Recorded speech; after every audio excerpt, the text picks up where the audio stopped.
श्रीमद् रामायणम्।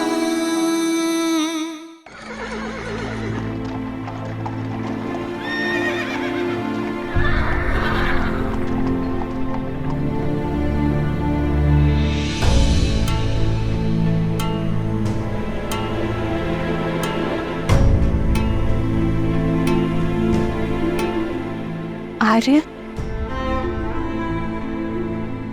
अरे ये सब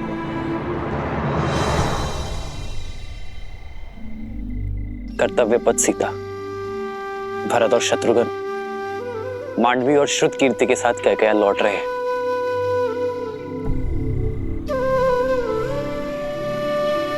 आओ।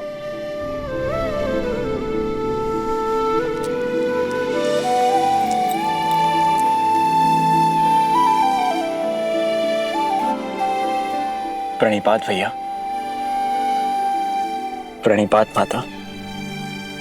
आप दोनों की ही प्रतीक्षा कर रहे थे। भैया, मेरी कैकेयी में यात्रा अधूरी है, उसे पूर्ण करने जा रहा हूं। विदा कीजिए अपने भाई को, आशीर्वाद दीजिए मुझे।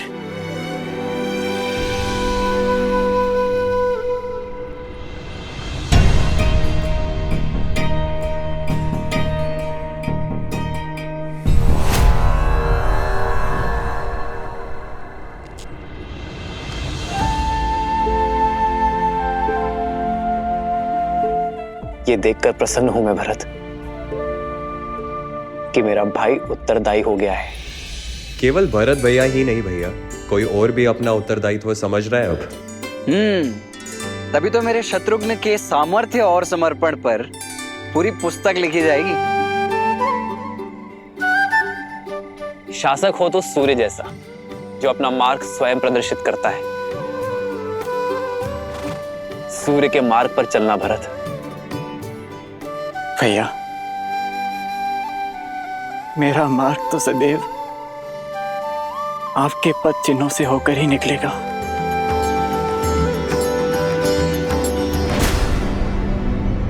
देखा कैकेयी, जाते जाते भी मेरे भरत के कान भर रहा ये राम। उसे तो अपनी परछाई से भी अलग होने का अवसर नहीं देता। आप चारों के जाने से घर सूना हो जाएगा। वापस लौटने में अधिक प्रतीक्षा ना करवाना भरत। शीघ्र लौटूंगा भाभी माँ। विदा कीजिए भैया।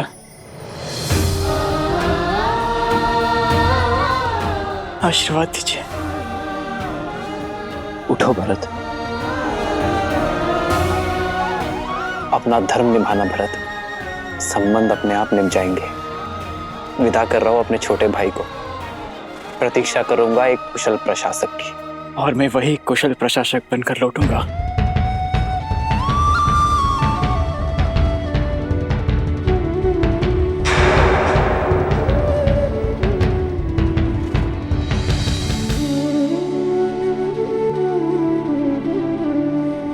प्रस्थान करो भरत। लक्ष्मण,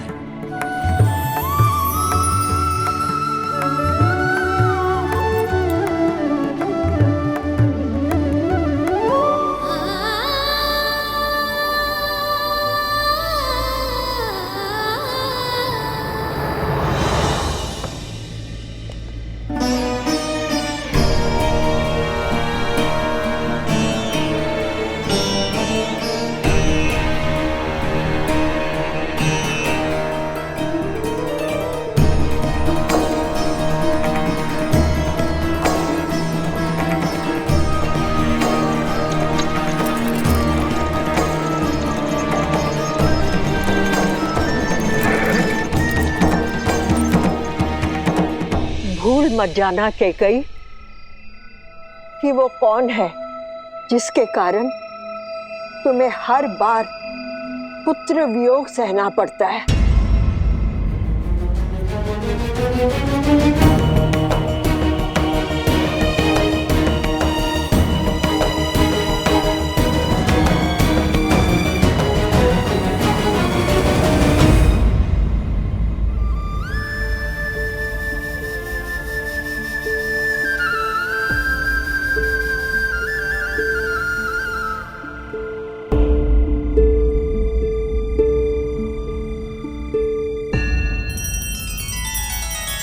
श्री रामचंद्र कृपालु भजु मन हरण भव भय दारुणम नव कंज लोचन कंज मुख कर कंज पद कंजारुणम सिया राम सिया राम सिया राम सिया राम। आदर्श और मर्यादा की है ये कथा महापावनम काट मद श्री से मिला दे श्रीमद रामायणम श्रीमद रामायणम सिया राम सिया राम सिया राम सिया राम।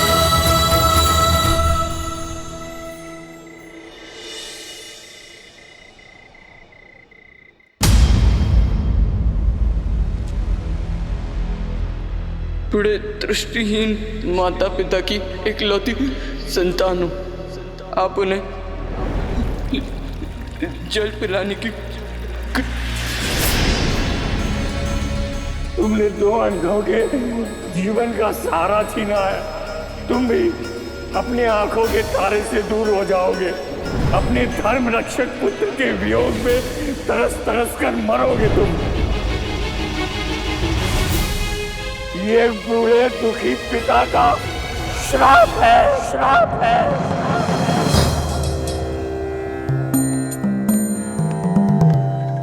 राम गुरुदेव। आयुष्मान भव। महाराज, अचानक स्मरण किया? सब कुशल तो है? जब मन में चिंता के बादल छाए हों तो आशा रूपी सूर्य का स्मरण तो हो ही जाता है। ऐसी कौन सी चिंता है जो अयोध्यापति को खाए जा रही है? चिंता तो कर्म फल है गुरुदेव। मेरी चिंता का कारण मेरे बाप से मिला वो श्राप है।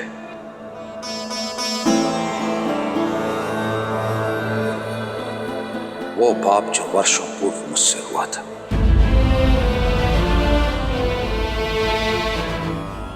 भय मृत्यु का नहीं है गुरुदेव। मृत्यु तो आनी ही है। भय तो मृत्यु के मार्ग का है।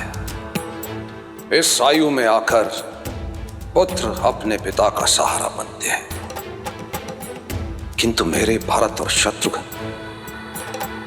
फिर से मुझसे दूर हो गए। अब निरंतर यह भय सता रहा है कि कहीं मेरे राम और लक्ष्मण तो मुझसे दूर नहीं हो जाएंगे ना गुरुदेव। मेरा मार्गदर्शन करें। ये पल हर राजा के जीवन में आता है महाराज। अयोध्या की पताका लेकर आप बहुत लंबी यात्रा कर चुके हैं। ऐसे में थकान उचित है और थकने के बाद ये पताका आपको युवा पीढ़ी को सौंप देनी चाहिए।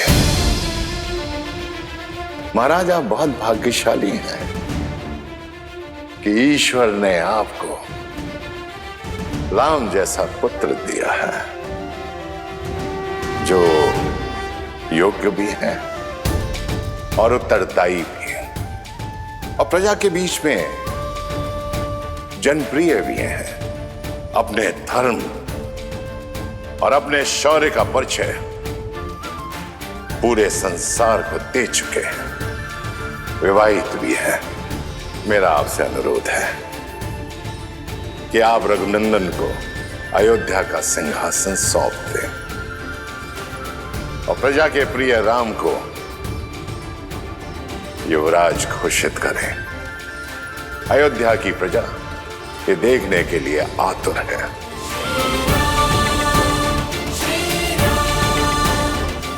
बहुत बहुत धन्यवाद गुरुदेव। सचमुच में थक गया हूं मैं, अचंभित हूं। मार्ग मेरे सामने खुला है और मैं व्यर्थ ही दुविधा में था। राम को ये साम्राज्य सौंपकर अयोध्या को एक श्रेष्ठ राजा मिल जाएगा और मुझे मेरे भय से मुक्ति। क्योंकि एक राजा तो अपने राज्य को छोड़कर कहीं जा ही नहीं सकता। बहुत बहुत धन्यवाद गुरुदेव, बहुत बहुत धन्यवाद।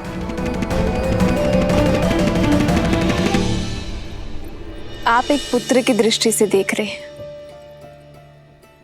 एक माँ की दृष्टि से भी तो देखिए।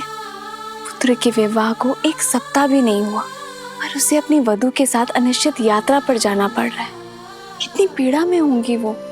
माँ कैकेयी को मुझसे अधिक और कोई नहीं जानता सीता। उनके नेत्रों में केवल भरत से बिछड़ने की पीड़ा नहीं थी,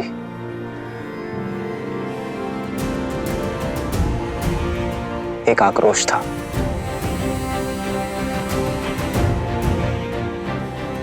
कुछ तो है सीता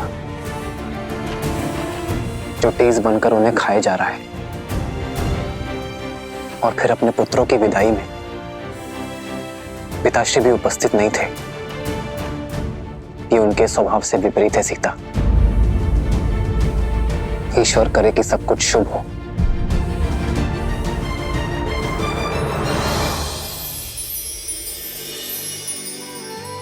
सब शुभ होगा जब माता पिता की वेदना को समझने वाला पुत्र उनके पास बैठकर उनकी मन की सुनेगा। उचित कहा तुमने सीता, इस विषय पर पिताश्री से बात करनी चाहिए।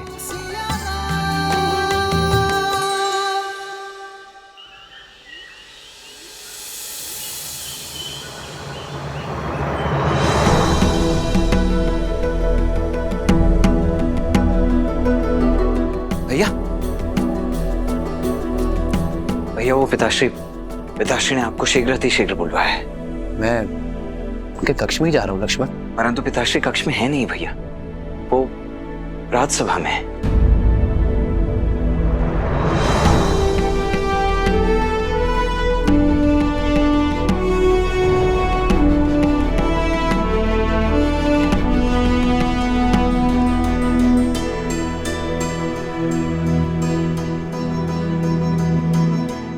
प्रणिपात पिताश्री।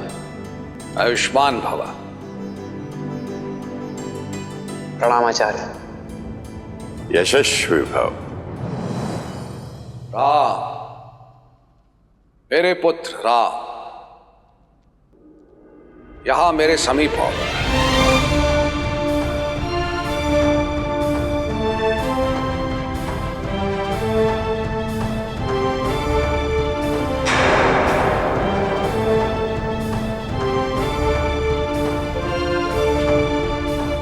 आदेश करे पिताश्री।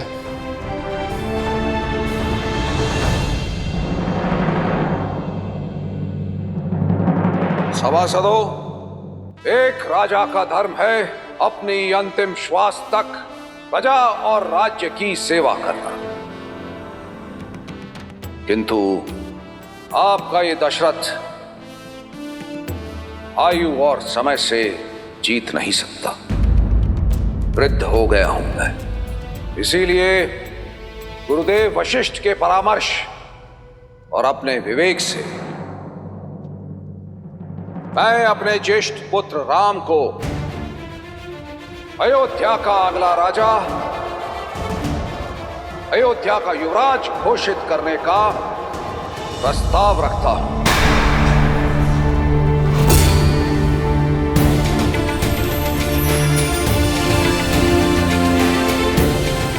न्याय और धर्म में राम की रुचि उसे इस सिंहासन का सबसे योग्य उत्तराधिकारी बनाती है। श्री रामचंद्र की, श्री रामचंद्र की, श्री रामचंद्र की जय, श्री रामचंद्र की, श्री रामचंद्र की, श्री रामचंद्र की, श्री रामचंद्र की, श्री रामचंद्र की। तुम्हारा क्या विचार है राम?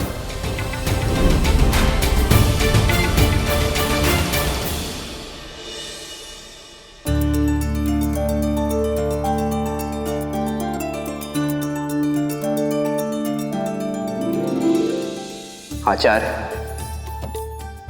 प्रजा राजा के लिए उसकी संतान होती है और एक संतान के लिए अपने पिता का निर्णय सर्वोपरि है। मेरे पिताश्री, अयोध्यापति महाराज दशरथ के आदेश का पालन करना मेरे लिए सौभाग्य है।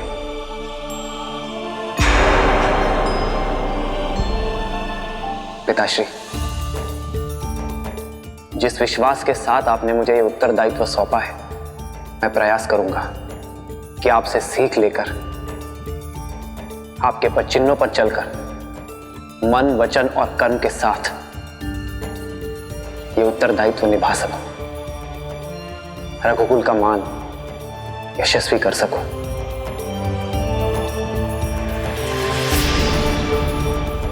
गुरुदेव, राम का युवराज अभिषेक कब कर सकते हैं हम? शुभस्य शीघ्रम। युवराज का अभिषेक कल ही हो सकता है।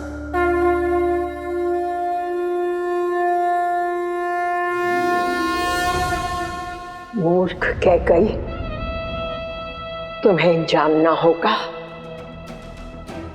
मां कह के तुम्हारी पीठ पर घात किया है राम ने।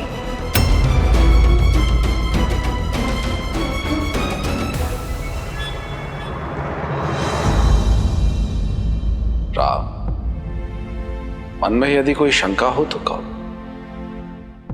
धर्म कहता है कि आपके आदेश का पालन करूं पिताश्री, किंतु मन कचोटता है कि जिन भाइयों के साथ जीवन का हर रंग देखा, आज उनकी अनुपस्थिति में युवराज बन जाऊं। मेरा विश्वास करो, ये समाचार सुनकर सबसे अधिक प्रसन्नता उन्हें ही होगी। भरत और शत्रुघ्न कैकेयी की यात्रा पर हैं। मैं ये सूचना उन तक पहुंचाने का प्रबंध करता हूं। तो ये निर्णय रहा कि कल राम अयोध्या का युवराज बनेगा। राम के युवराज अभिषेक की तैयारियां आरंभ की जाएं। श्री रामचंद्र की, श्री रामचंद्र की, श्री रामचंद्र की, श्री रामचंद्र की।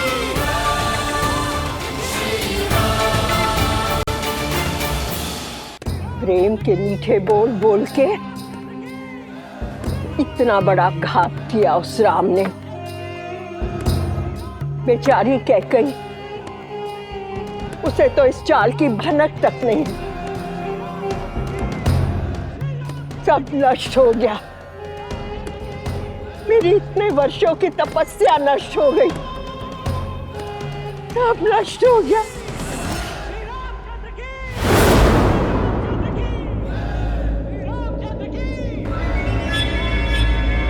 अचानक जय जयकारा क्यों हो रहा है?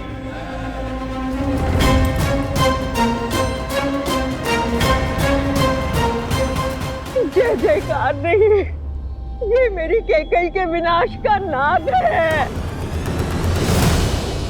सब अनर्थ हो गया, तुम्हारा हर स्वप्न टूट गया। मंत्रा, क्या हुआ? तुम रो क्यों रही हो? बबूल के वृक्ष को पानी दोगी तो आंचल में कांटे ही गिरेंगे ना। देखो देखो क्या क्या।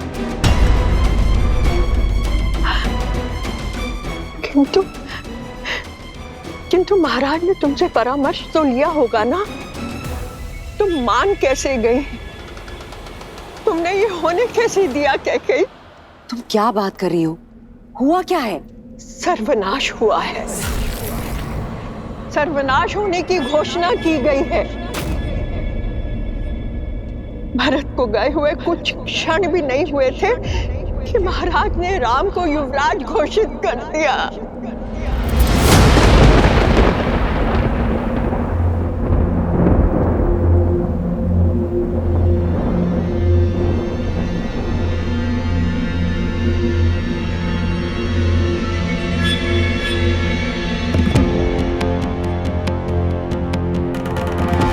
अब समझ में आया कि राम ने भरत को रोका क्यों नहीं।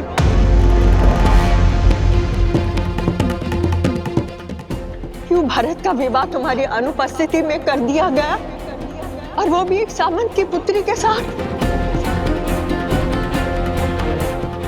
जानबूझकर किया गया छल है ये।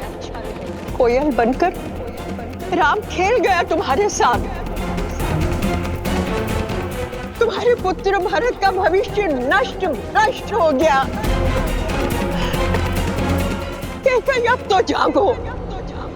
कब सोचोगी उसके विषय में?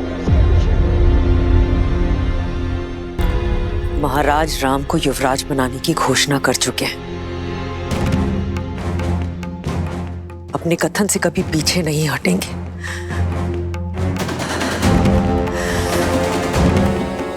आपने मेरे पुत्र भरत के साथ ठीक नहीं किया महाराज।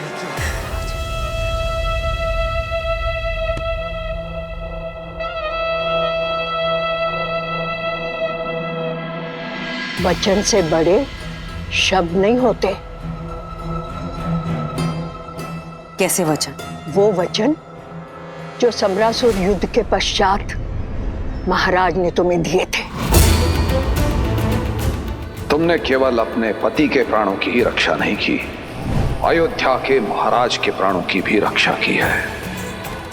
एक नहीं, 2 वर देता हूं तुम्हें, मांगो।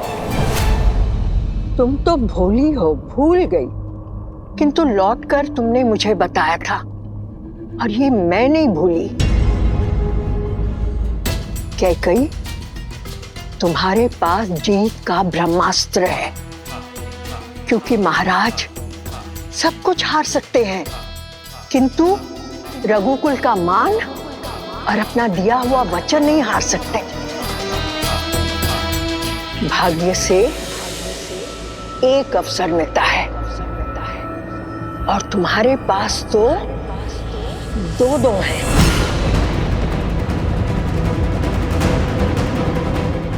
मैं अभी जाकर महाराज से बात करती हूँ। रुको कैकेयी, तुम स्वयं वहां जाओगी तो ऐसे लगेगा कि हाथ फैलाकर भीख मांग रही हो। कैकेयी, ऐसा कुछ करो कि महाराज स्वयं तुम्हारे पास आए। ये श्रृंगार त्याग दो और कोप भवन में जाओ। मैं अभी महाराज को बुलाकर आती हूँ, और 2 वचनों से राम की छाया को भरत से कैसे हटाओगी और क्या मांगोगी, ये सोचो।